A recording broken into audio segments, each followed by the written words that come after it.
নমস্কার, সুপ্রভাত বন্ধুরা। সকলে কেমন আছো? নিশ্চয়ই ভালো আছো। আমরা সবাই খুব ভালো আছি বন্ধুরা। আজকে আমি যে রেসিপিটা করছি সেটা হচ্ছে মৌরলা মাছের চচ্চড়ি। মৌরলা মাছের চচ্চড়ি অনেকে তো অনেকভাবেই রান্না করে, কিন্তু আমরা যেভাবে রান্না করি সেটাই তোমাদের দেখাচ্ছি। তার জন্য দিয়ে দিচ্ছি কড়াইতে আমি কিছুটা পরিমাণে তেল, সর্ষের তেল দিয়ে দিয়েছি। এবার তেলটা গরম হবে। তার আগে দেখে নিচ্ছি মৌরলা মাছের চচ্চড়িতে আমি কি কি দেবো। এখানে আমি এই সাইজের এরকম করে বেগুন কেটে নিয়েছি, এরকম করে আলু কেটেছি, আর এই যে বন্ধুরা দেখো এই কচি কচি ডাঁটা, এই ডাঁটা কেটেছি। আলু, বেগুন আর ডাঁটা দিয়ে আমি আজকে এই তরকারিটা বানাবো, মৌরলা মাছের চচ্চড়ি। আর তার জন্য রয়েছে এই যে মৌরলা মাছ কেটে ধুয়ে পরিষ্কার করে নুন হলুদ মাখিয়ে নিয়েছি মৌরলা মাছটায়। আর বন্ধুরা দেখো এদিকে, আর এখানে আমি কিছু মশলা নিয়ে নিয়েছি শিলপাটাতে। কালো জিরে আর রাঁধুনি আর ধনের গুঁড়ো দেবো, এই তিনটে, আর দুটো কাঁচা লঙ্কা, এই তিনটে দিয়ে এই রান্নাটা আমি করবো। দেখো বন্ধুরা, তেলটা গরম হয়ে গেছে, তেলটা থেকে ধোয়া হচ্ছে। এবার আমি প্রথমে মৌরলা মাছটা একটু ভেজে নেবো। তার আগে আমি কড়াইতে সামান্য একটু লবণ দিয়ে দেবো, যাতে মাছটা কড়াইতে আটকিয়ে না যায়।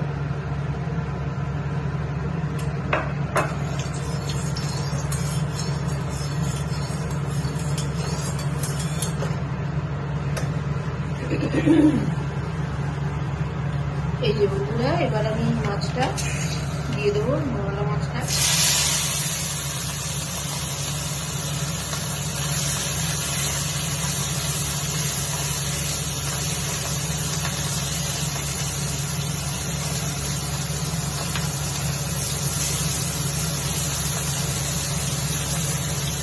মৌরলা মাছটা কিন্তু বন্ধুরা খুব বেশি লাল লাল করে ভাজবো না, হালকা ভেজে নেবো।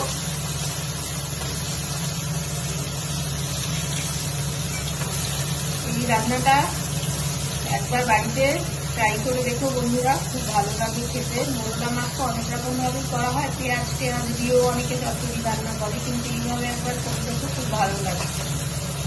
আর বন্ধুরা, তোমরা আমার রান্নার বান্না কেমন হচ্ছে, কেমন লাগছে তোমাদের, তোমরা কমেন্টে জানিও। আমি এরকম করে ভেজে নিয়েছি। এবার কড়াইতে তেল আছে, এই তেলের মধ্যে দিয়ে দেবো কিছুটা কালো জিরে ফোড়ন।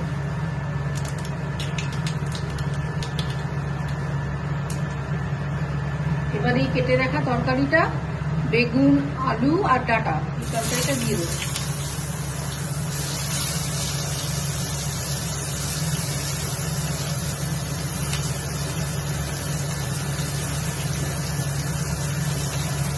আমি সামান্য লবণ দেবো,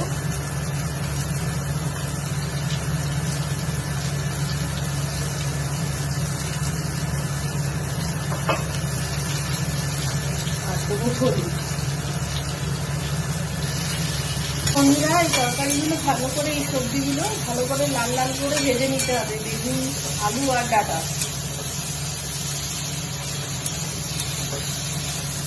একটু ভালো করে না ভাজলে কিন্তু ভালো লাগবে না।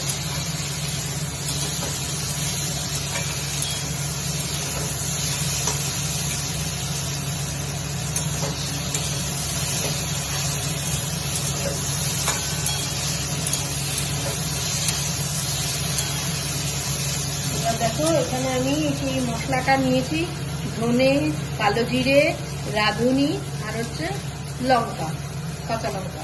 এবার এটা আমি দিয়ে দেবো।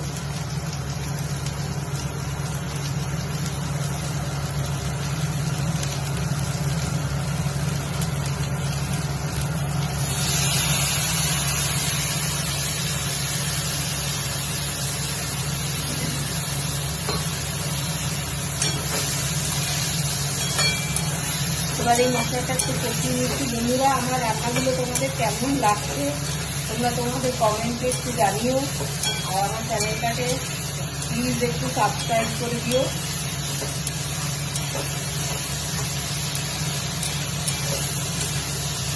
এবারে ভেজে রাখা মাছটা ঢেলে দেবো। দিয়ে আলতো হাতে নাড়াচাড়া করবো, বেশি নাড়াচাড়া করলে মাছগুলো ভেঙে যাবে।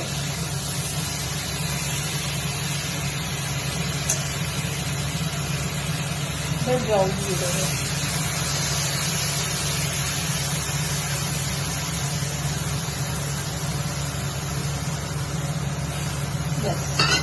কারণ এটা যেহেতু চচ্চড়ি হবে, বেশি জলের প্রয়োজন হবে না বন্ধুরা।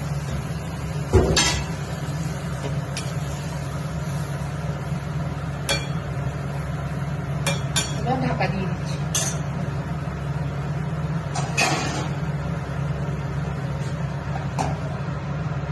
এই যে বন্ধুরা, এবার ঢাকাটা খুলছি আমি।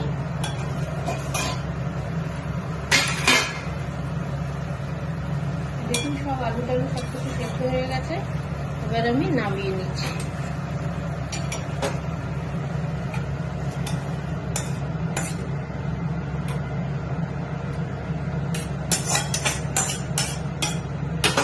মৌরলা মাছের চচ্চড়ি রেডি হয়ে